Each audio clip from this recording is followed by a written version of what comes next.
Hello and जय हिंद। कैसे हैं सारे लोग? उम्मीद है सारे अच्छे होंगे। तो एक ख़ास चीज़ के बारे में आज हम डिस्कस करने वाले हैं, और वो ख़ास चीज़ क्या है कि सबसे ज़्यादा जो क्वेश्चन इस टाइम बच्चों के अगर पर्सपेक्टिव से देखा जाए तो वही सिर्फ एक ही क्वेश्चन निकल के आ रहा है कि सर क्या मैं मेंस की तैयारी करूं या फिर अगली साल प्री की तैयारी करूं। यही दो चीज़ें बार बार निकल के आ रही हैं, सर मेंस की तैयारी करूं या प्री की। तो कुछ चीज़ों को हम लोग जानने की कोशिश करेंगे कि किन किन बच्चों को मेंस की तैयारी करनी चाहिए और किन किन बच्चों को प्री की तैयारी करनी चाहिए। तो एक बार आइए देखिए, जैसा कि आप लोग जानते हो आज 26 तारीख है, 26 ऑफ जुलाई। 26 तारीख में ज़्यादातर मोस्ट ऑफ द स्टूडेंट्स का जो एग्ज़ाम है वो कंप्लीट हो चुका है। कुछ एक शिफ्ट में कल और है तो वो भी आपका हो जाएगा। लेकिन मैं अगर बात करूं तो सी सर अब करना क्या है एग्जैक्ट, बच्चों को ये तो बताओ कि करना क्या है, ये दिमाग में चल रहा है। तो सबसे पहले बेटा कुछ चीज़ों को हम लोग उस चीज़ से आने से पहले कुछ चीज़ों को और डिस्कस करेंगे। वो है आपका, मैं अगर बात करूं तो सेफ अटेम्प्ट या जिसे हम बोलते हैं एवरेज अटेम्प्ट। ठीक है कि ज़्यादातर बच्चे सर कैसा अटेम्प्ट कर पा रहे थे पेपर को। मैं जो बात कर रहा हूँ वो CGL टायर 1 की बात कर रहा हूँ। किसके साथ? CGL टायर 1 की। ठीक है, अगर मैं बात करूं, जैसा कि मैंने देखा है बहुत सारी शिफ्ट में बच्चों से बात की है, ज़्यादातर बच्चे सर यही बात कर रहे थे कि जो मैथ वाला जो एग्ज़ाम था, मैथ का जो पोर्शन था, ठीक है, वो सर काफ़ी इजी आया है। बहुत सारे बच्चों ने, शायद ही मुझे कोई ऐसा बच्चा मिला होगा जिसने अगर कायदे से तैयारी करी है तो 21 से कम वो मार्क्स वहाँ पे करके आया होगा क्वेश्चन, वो भी बिल्कुल ठीक है।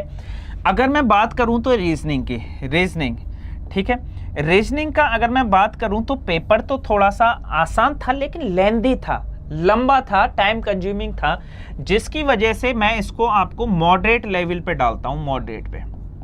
ठीक है, कह सकते हैं कि रीजनिंग का जो लेवल था वो आपका मॉडरेट लेवल कंसीडर कर सकते हैं। साथ ही साथ में अगर बात करूं तो इंग्लिश वाले पोर्शन की, ठीक है, इंग्लिश वाले पोर्शन को देखो, दो चीजें होती है। जिसको अगर मान लीजिए मेरा मैथ अच्छा है तो मेरे लिए तो इजी होगा। मैं जो लेके चल रहा हूं एक कॉमन पर्सपेक्टिव लेके चल रहा हूं कि एज एवरेज स्टूडेंट जो रहा है, ज्यादातर बच्चों के जो रेस्पॉन्स आए हैं तो वो आउटपुट क्या निकल के आया है सभी को देखने के बाद। इंग्लिश की मैं बात करूं तो आपका ये इजी टाइप का बच्चे बता रहे हैं, इजी टू मॉडरेट टाइप इसको कंसीडर कर सकते हैं। ठीक है, मॉडरेट कुछ बच्चों के लिए इजी था। एक पोर्शन हो जाता है आपका GK GS, और यही पोर्शन में सबसे ज़्यादा स्टूडेंट को दिक्कत आई थी। क्यों? क्योंकि भैया ये पोर्शन था आपका डिफ़िकल्ट, और इसमें जो काफ़ी क्वेश्चन बन रहे थे वो आपका इररिलेवेंट टाइप के बन रहे थे जो आपने कभी भी ना पढ़े हो। ठीक है, ये पूरा एक सिनेरियो है CGL टायर 1 का।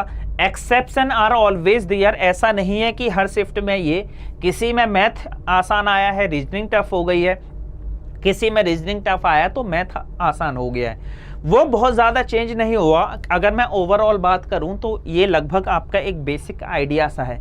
अब क्वेश्चन आता है आपके दिमाग में कि सर मैं मेंस की तैयारी करूं या ना करूं। जो मेन पॉइंट है वो तो आपने बताया नहीं, तो आइए वो भी एक बार डिस्कस कर लेते हैं। देखिए, अगर मैं एवरेज बात करूं, जो स्टूडेंट हैं, अगर आपके 65 प्लस क्वेश्चन आप अगर करके आए हो, सही क्वेश्चन आप करके आ रहे हो 65 प्लस, तो बेटा आप मेंस की तैयारी करना अभी से स्टार्ट कर दीजिए, मेंस की तैयारी अभी से स्टार्ट कर दीजिए। ठीक है, 65 प्लस नंबर आ रहे हैं तो 65 प्लस अच्छे नंबर हैं, आपका प्री क्वालिफाइंग हो जाएगा। अब क्वालिफाई की लड़ाई नहीं है, अब होती है बेटा सिलेक्शन की लड़ाई। क्वालिफाई तो बहुत सारे लोग करते हैं। पिछली बार क्या हुआ था, एक चीज़ का और आपको ध्यान रखना है जो मोस्ट इम्पॉर्टेंट आप लोगों के लिए होने वाली है, कि पिछली बार काफ़ी ऐसा हुआ था 330 और 340 नंबर तक लोगों के थे, 340 तक, लेकिन फिर भी उनको जो है, अगर मैं बात करूं तो या तो कोई वैकेंसी मतलब कोई पोस्ट मिल ही नहीं पाई थी, या मिली थी तो सबसे लास्ट में जाके कोई एक आध पोस्ट मिल पाई थी, वो भी बड़ी मुश्किल से।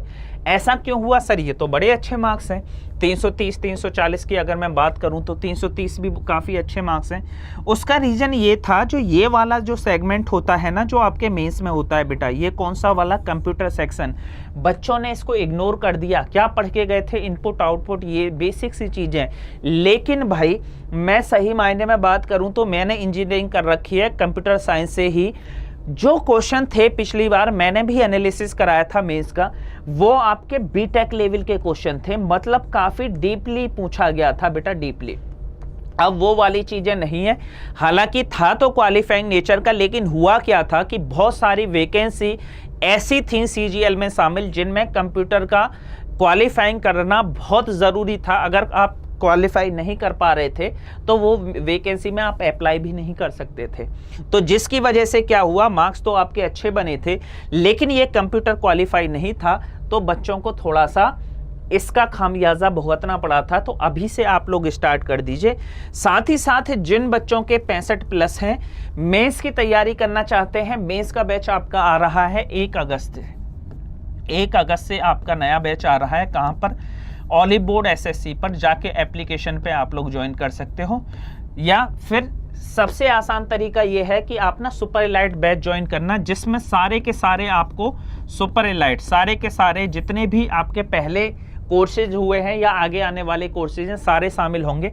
विजय कूपन कोड लगा देना तो आपको डिस्काउंट मिल जाएगा। अभी रनिंग कंडीशन में आपका सीपीओ का चल रहा है, एमटीएस का चल रहा है, सीएचएसएल का चल रहा है, वो बैचेज भी आप लोग ज्वाइन कर सकते हो।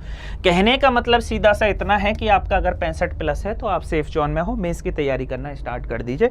यही एक इन्फॉर्मेशन थी सभी के लिए जो आप लोगों के लिए बहुत ही लाभदायक होगी। फिर भी अगर किसी बच्चे का कोई क्वेश्चन हो तो याद रखिएगा, मेरा व्हाट्सअप नंबर है 9639405771।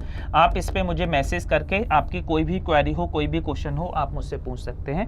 ठीक है, मिलते हैं नेक्स्ट वीडियो में, तब तक के लिए जय हिंद, जय भारत।